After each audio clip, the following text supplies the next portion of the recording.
Well, I know you've been waiting for this one because you know it's Friday, and if you didn't know what day it is, you can always rely on us to tell you what day it is. You may be lost, you may be confused, maybe things aren't adding up into your life.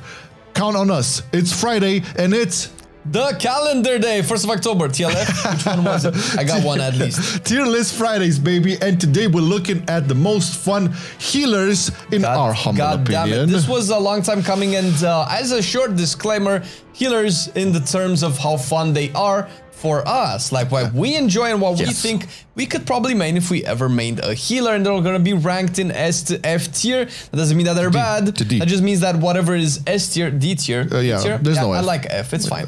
But S tier is basically what we would probably really main, and D maybe not. I mean, yes. So we have to make it clear that we're taking into consideration all of our experience with the specs, you know, the class fantasy, the rotation mechanics, and last but not least, a little bit of healing, and to some extent, a little bit of damage. There's two specs I am going to talk about more specifically, but let's start it off with the Discipline Priest. I would say, not everyone's favorite, I know that, and I cannot not be biased here. It's one of my favorite healing specs of all time, but I do understand why people do not like it. You know what the fun part about it is that the things that most people don't find fun about the Discipline Priest is the things that we find fun about the Discipline Priest. That's the thing. It's I don't know, an acquired taste. The Discipline Priest is not your ordinary healer. It hasn't been your ordinary healer for the longest time. It definitely so here's the thing. There's a big stigma about Discipline Priest right now that you absolutely have to deal damage in order to heal, which is true, but it also implies spamming Shadowlands, and that's like super classic caster healing, like spamming casted heal. That kind of probably makes it a little bit better for most people, and that's actually what's putting me away from Discipline Priest, because I'm not a fan of Shadowman spamming. I mean, it's okay if you main it, but if I have to choose a spammy healer, I might as well just play Resto Shaman or maybe Holy Priest or something like that, which is probably the reason why I don't particularly like Holy Priest either.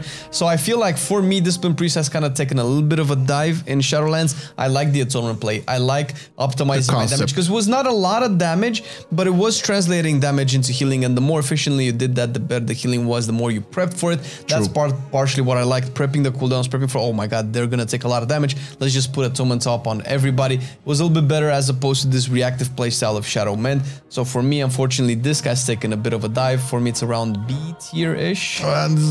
We can make a compromise if you think it's higher. I would put it because I still love it, and you know, in terms of like disc above other healers too. Well, there you go. So just judging by the core fantasy of the spec, you know, the attunement mechanic, you know, having to like, I would say, quote unquote, punish your enemies in order to receive, you know, the healing and all of that. Plus, you know, this priest has, I think, the best toolkit in terms of like damage prevention, like out of all of the healers.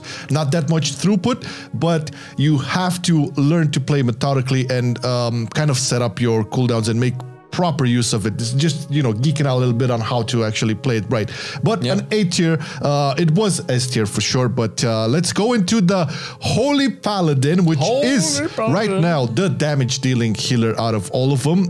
Even after the nerf, I mean, it's not as stupid as it was before, but it is pretty high on damage, which I personally don't mind, don't really care. As long as, you know, if you don't want to deal damage, you can still heal enough to do stuff, and I feel like you still do that. My Paladin has been Kieran, and I haven't minded Kieran at all. The damage that you do with Kieran is more respectable. I feel it's still pretty high. It's respectable. Yeah, it's like listen, a gentleman, man. You just decent damage, yes, huh? Yes, you know, and not that Ashen Hollow, you know, bullshit. Nah, that's just a little bit. But that's fine. See, if people have that choice, that's fine. I just really like Kieran, and I think the fantasy of a Holy Paladin, Kieran Holy Paladin, is really cool. I really enjoy it. For me, Holy Paladin has been a little bit more fun than Discipline Priest, but still not S tier. I would probably put it around A tier. It's similar to Discipline because it has some of the most important cooldowns, and I think probably right now Holy Paladin is the best arguable healer in the game. I hardly see any other healer pulling high keys and really quick mythic raid clears than Holy Paladin, and that's probably just an issue with the design of these two specs particularly. But yeah, it's fun. It's a fun. I mean, you know what I always say? Fuck the meta, because you know, Holy Paladin in terms of like its fantasy, it's there, man. You know, it's the plate wearing healer. He's all up in the boss's nose and shit. You know, right there with the tank, dealing that damage. You know, Holy Shock and Glimmer of Light were, you know, amazing things to be added. I think in BFA, right, to the Holy Paladin, and it's a great playstyle. I'm not gonna take that away from him, right? I really don't like the fact that it's kind of required for a Holy Paladin to like deal damage, right? I hate this thing where, okay, maybe some people prefer to like just heal, or maybe they're getting bored, they don't want to do more, so damage is the next best thing. But I think a healer has a lot more things to offer than just being like super pushed. Okay, if you don't do damage as a Holy Paladin, you're not being taken in our plus 20 key or whatever. I think I think that's a little bit of bullshit. I think damage should be a choice, with the exception of maybe Discipline and maybe Mistweaver, because those are just the specs that have been built around dealing damage. It's not about the raw number, it's about the fact that your damage rotation transforms into healing. And I know that not a lot of people like that. Then again, there are other healer specs that don't require you to do that. So we always have that choice, and I think that's pretty good. Hey, say this fast, not a lot of. Not a lot of? Yeah, say it multiple times. That's more like for you right there. All right, let's move on to the Holy Priest. Once again, the classical healer, which does deal damage too. I'm not gonna lie, and it's kind of taken a lot. Deals more damage than this spin, if I'm not mistaken. Probably yes, but it has risen. I think in terms of like pure numbers and popularity, definitely has risen. Pumping some serious numbers right now. I never. So I'm probably gonna piss off a lot of people here, and I take responsibility for it. I never liked Holy Priest. I'm sorry. I love you guys, but I don't like it. I think Holy Priest is maybe the flashiest healer that we have in the game, with some of the coolest healing animations, definitely, and it kind of shines a lot in raids. I feel that that's pretty cool. It's not as much hardcaster as maybe we sometimes like to believe, because you do have a lot of instant spells. I know. Of course, with the Flash legendary, I don't know what it's called, Flash something. I'm probably gonna have to craft it eventually, because I'm playing Priest Dispatch a little bit more. I just, in dungeons, it just doesn't feel. It feels like a little bit icky, and it's unfortunately my least favorite healer right now. Mine too. This is the thing. So my biggest problem with Holy Priest right now is that I went through the chakra system. I know a lot of people will compare the chakra system to how the mechanic works now for Holy Priest, but I don't know. There was something about just having, you know, this shining different color underneath you, and you know, just changing how your spells works when you when you put the different chakras on. I loved it then. This was, I think, was Warlords, if I'm not mistaken, Mob 2.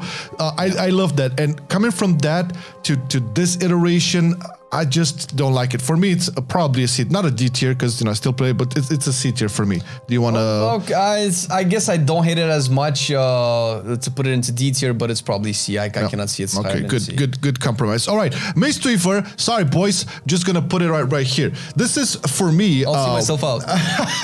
Come on, man, you don't like me. You gotta love Mistweaver. It's good. It's not S tier for me though. It's so listen. In terms of like one of the most smoothest and most mobile healers, this is it.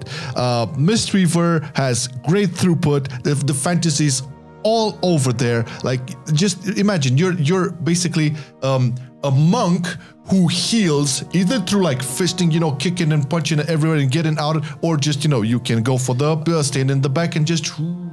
I think in terms of rotation and let's say the way that the healing works, I think Mistweaver is probably one of their best designs so far. Yes. You have smart heals with Renewing Mist where it counts.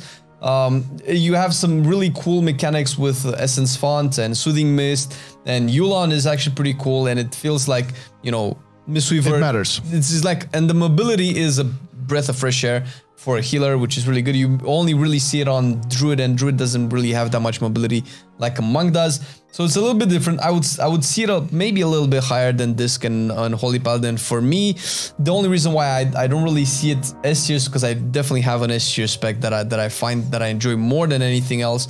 But other than that, Mistweaver is probably a close second to me. Yeah, so definitely worthy spot over there. Now, Resto Druid, let me help you out over here. Come on, man, you cannot not agree. I mean, Resto Druid is one of the most fun because it's so setup based, and it's so once you master it, I know I was really scared to play it at the beginning, but once you get the hang of it, it's so fun to play. I don't know, there's just something satisfying and rewarding and fun when you just, you know, make sure everybody has all of the hots up, maybe, you know, accelerate them a little bit and just have fun, do whatever. Sometimes I'm just, you know, lazy. I'm not even going to do any damage. I'm just going to sit there and watch them like fun. That's how I like to play it. I personally liked Resto Druid in BFA because you had cat weaving and it felt a little bit more. I still do cat weaving. More. I don't particularly like owl weaving on Resto Druid. It sounds like it should make sense because, you know, you're at range and you're casting spells at range, but there's something about cat weaving that's so cool because you just like put hots on everybody, put the Beflorescence and Wild Growth, and then you shapeshift into cat form, wild charge in, do a couple of dots, put dots on your targets, and then come out and do a couple of more hots back into cat, stuff like that. It just worked really well in BFA. Granted, it was pretty strong in BFA, to be honest, but that, because I've, like you said, with the Chakrams and Holy Priest, because I've played cat weaving in BFA is probably why Resto Druid now isn't as high as it would have been. You can still do cat weaving now, man. It's not as impactful, but you know, I mean, listen, when I was healing as Resto, I would go into Feral and pop Convoke. Because, you know, it was hitting home. It's not as impactful as Boomkin Convoke, obviously, but hey, I like it. It's a choice you can do. And again, if damage is a choice, and luckily you're not as required to deal damage as a Resto Druid as you were as on a Holy Paladin. Not necessarily that you're required, is because you're not able to do a lot of damage anyway. They kind of whatever you can do, you do it. So yeah, but that's good. That's like you said, it's a choice, and if you choose it, it's, you know, you don't get to heal at the same time. Yeah. Plus the class fantasy. Oh my God, that's so good. Like being the Druid, like super versatile, in touch with the nature. You know, using everything around you. And I cannot mention the amount of tools you have. A lot of people kind of tend to believe that, you know, Resto Druids don't have like panic buttons or, you know, instant big heals. Well, they do, and they're quite potent and strong. So definitely, it's not like lay on hands, but it does promote better play. Like having a Wild Growth out while people have at least 2 hots on them is incredibly strong. Oh yeah. So I would say definitely, in our humble opinion, S tier for sure. And I'll help Flame with this one as well, because I know this is probably in front of here. Is it in front of here? It's in front of all of them. Oh my God, man. Okay, well, you speak about Resto Shaman. Okay, let me enlighten you. All right, so Resto Shaman has a very, very diverse playstyle, and it's actually really cool. And right now, it seems like it's doing really well with a lot of covenants. Obviously, not all of them are going to be balanced, but it's about fun here. And personally, my Shaman is still Necrolords because I cannot be bothered to farm renown on Kyrian. But I've seen until 9.1.5. Until 9.1.5. But I've seen Kyrian Resto Shamans doing some crazy shit with the Vesper Totem, and I always thought that was the coolest ability that Shaman has gotten in this expansion. At least non-enhancement Shamans, the Vesper Totems just seemed really cool. Oh yeah. That aside, you have the Earth Elements, which is really cool, and you can run the legendary to put Earthquake on, which is you choose to do that damage because you're sacking. Oh my God, I've seen that. You're sacking healing to do that. You have one of the coolest and most satisfying healer cooldowns ever in Spirit Link, in Cloudburst Totem, and even in Grounding Totem, especially in Raid, Earthwall Totem, not Grounding Totem, in big groups when you know that the entire raid is gonna take like trickles of damage, and you put just the Earthwall Totem, everybody stands in it, and you see a rise on the meters by just all of those observes, tick, tick, tick, tick. Yeah, I guess that's pretty cool to see. And when you explode the healing on everybody with Cloudburst is just so satisfying, and the fact that that's not like a 3-minute thing, it's just like a 45-second thing is really cool. You're very mobile. You can DPS on the move with Lava Surge procs. Lava Surge, I think, does a little bit more damage than Base Elemental, probably, or at least it used to do at one point. So it's just really, it's the battle healer that is in my mind, because you have like damage spells and healing spells. You have a shield. You wear mail. I think it's this is probably why I like Resto the most right now. Any questions? Sold. Resto Druid for Shaman, not Resto. Yeah, Resto Druid Shaman is gonna come in 10.0. Everybody, class confirmed. Like, wouldn't that be a cool thing to like have some sort of weird shit in the game where you could fuse specs in between, like for temporary moments? Yeah, and like shit? Hearthstone. That's pretty good. It worked well for them. I don't remember, but yeah, this is the list, guys, for us once again, and we're sorry if you didn't agree. I know there's no beat here. I mean, we can put Holy Priest there, but we kind of don't like it that much. So it's in humble opinion, it's there. One of the most fun healers for us, Resto Shaman, Mistweaver Monk, and Resto Druid, with very, very good mentions for Discipline Priest and Holy Paladins. I mean, if I were to be like the Holy Paladin, I would probably put it into B tier just because of this whole stigma on it. On be vent tier, use Ashen Hollow, and do this insane amount of damage. Some people like that. I'll respect that. Okay. All right. Now, that being said, it's all based on what we think, okay? So it's fine if you disagree. You'll probably let us know in the comments, and we can talk about it over there. Don't be shy now. Yeah, let us know what your tier list for the killers are and what you would like to main. For the killers? I said healers. I said healers with an H, man. What are you talking about? All right, but you know who are the best healers in the world? Our Patreons, baby, because they heal our heart. Our hearts, and they heal our content because we can make all of this content in no small part due to them. Thank you. So all of the things that are happening on the channel, the tier list Fridays for you've seen this today on cooldown. That is on Thursday. WoW news show, the class guides, which I would say in a couple of weeks we should be getting back on 2 class guides per week, which is very exciting. And also the Mocast podcast, which has been taking a bit of a hiatus because a lot of people were kind of busy with MDI and all of that stuff. Yeah, it was kind of hard to get everybody in. Yeah, but now we're kind of getting everybody back, and we're kicking it strong over there as well. So thank you, Patreons, for continuing carrying the torch for Marcelian&Online. If you want to become a Patreon, well, my friend, there is something in the description. Check it out. Check it out. Check it out. Check it out. And thank you for watching the video. Thank you. Have a nice weekend. See you next time. Bye. I've been loving it then, I still love it now. Still, I play WoW. Still, I play WoW. Getting better every day, let me show you how. Cause still, I play WoW. Still, I play WoW. It's getting harder to stay, but at the end of the day, it's a guilty pleasure, so just log in and play. Whether it's classic or retail, I'ma do a /bow. Still, I play WoW.